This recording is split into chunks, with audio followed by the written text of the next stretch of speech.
नमस्कार दोस्तों, स्वागत है आप सभी का मेरे YouTube चैनल स्नेहा अकेडमी में। आज हम पढ़ने वाले हैं मीराबाई के पद।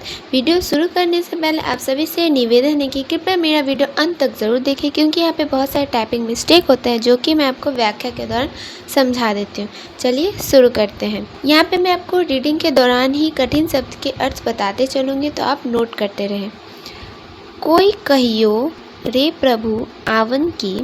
कोई मतलब यहाँ मीरा अपने श्री कृष्ण से मिलने के लिए व्याकुल है और वह अपने सखियों से कहती है कि कोई कहियो मतलब कोई कहो, रे प्रभु आवन की मतलब मेरे प्रभु आने की कोई सूचना दो। ठीक है, आवन की मन भावन की, जो मेरे मन को भाने वाले हैं प्रभु श्री कृष्ण, उनके आने की कोई है जो मुझे यह सूचना दे, वैसा कहती है। ठीक है, आप न आवे लिख नहीं भेजे बान बड़ी ललचावन की। यहाँ मीराबाई अपने प्रियतम प्रभु श्री कृष्ण से कहती है, आप न आवे, आप तो स्वयं भी नहीं आते हैं, ना ही मुझे कोई लिख नहीं भेजे, या मुझे आप कोई ना ही खत भेजते हैं, ना ही कोई पत्र लिख कर भेजते हैं।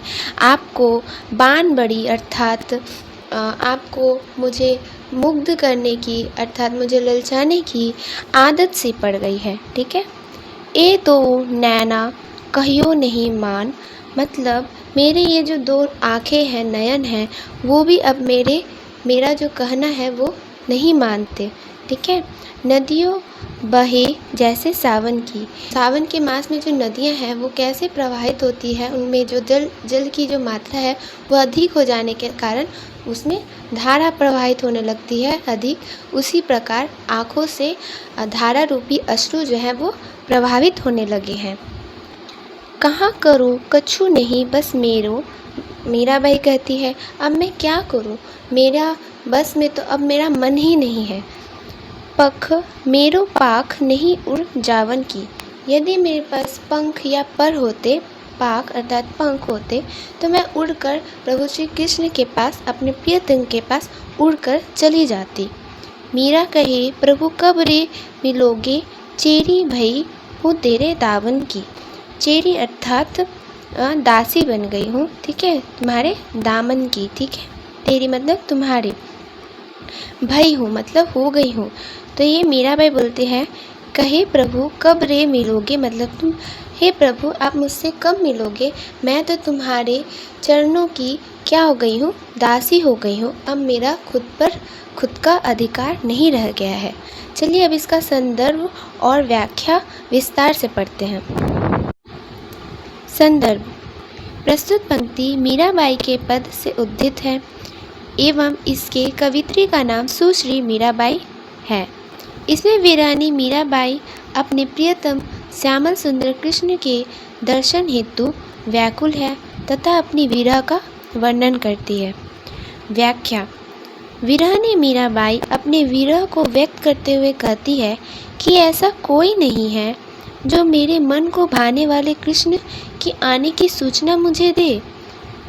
वह अपने कृष्ण से कहती है, आप तो कभी स्वयं मुझसे मिलने नहीं आते और ना ही मुझे कभी कोई पत्र लिखकर भेजते हैं।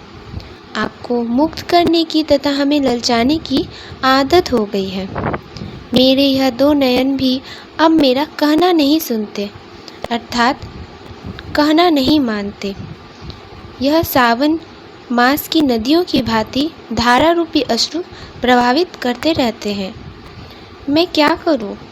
अब मेरा मन भी मेरे वश में नहीं है। मेरे मन में केवल आपका ख्याल रहता है। यदि मेरे पर अर्थात पंख होते तो मैं अपने प्रिय कृष्ण के पास उड़कर पहुंच जाती, परंतु मेरे पास तो वह भी नहीं है। मीराबाई प्रभु श्री कृष्ण से कहती है, हे कृष्णा, मैं तो तेरे दामन की दासी हो गई हूँ और मेरा अब स्वयं पर भी अधिकार नहीं रह गया है। इसमें विशेष यह है, इसकी रचना ब्रज भाषा में हुई है। यहाँ कहाँ करूँ बन बड़ी कोई कहियो में अनुप्रास अलंकार है। आशा करती हूँ दोस्तों आप सभी को मेरा वीडियो पसंद आया होगा। यदि पसंद आया तो please like share comment and subscribe करें। धन्यवाद।